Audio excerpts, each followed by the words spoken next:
શ્રી મહાપ્રભુજી ગોપી ગીતના સુબોધિનીજીમાં પ્રભુના નામ સ્વરૂપનો મહિમા અદ્ભુત રીતે વર્ણવે છે.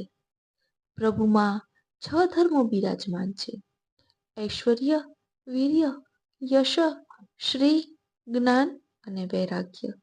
જેમ સૂર્યથી સૂર્યના કિરણો અલગ નથી, તેમ પ્રભુથી એમના દિવ્ય ધર્મો પણ અલગ નથી. પ્રભુમાં બિરાજમાન આ 6 દિવ્ય ધર્મો પ્રભુના નામમાં, પ્રભુની કથામાં પણ બિરાજે છે. પ્રભુનું નામ અને પ્રભુની કથા આ 6 દિવ્ય ધર્મોથી યુક્ત છે.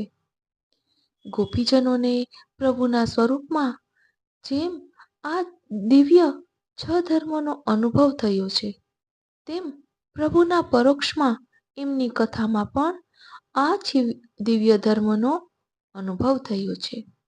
તેથી રાસલીલાના પ્રકરણમાં પ્રભુ જ્યારે ગોપીજનોની વચ્ચેથી અંતર્ધ્યાન થયા, ત્યારે પ્રભુની કથાના ગુણગાન દ્વારા જ ગોપીજનો પ્રભુના સ્વરૂપ સહિત 6 દિવ્ય ધર્મોને હૃદયમાં ધારણ કરીને તેમના પ્રાણ ટકાવી શક્યા.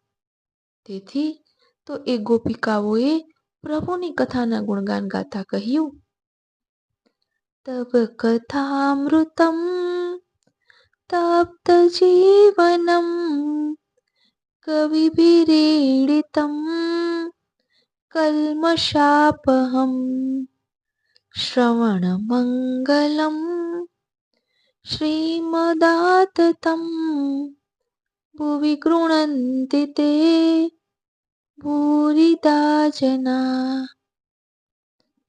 પ્રભુનું સ્વરૂપ જેમ અમૃતરૂપ છે, તેમ પ્રભુની કથા પણ અમૃતરૂપ છે, અને તેથી જ ભક્તો હંમેશા ભગવત કથામૃતનું પાન કરવાની અભિલાષા અને એનો આગ્રહ રાખતા હોય છે.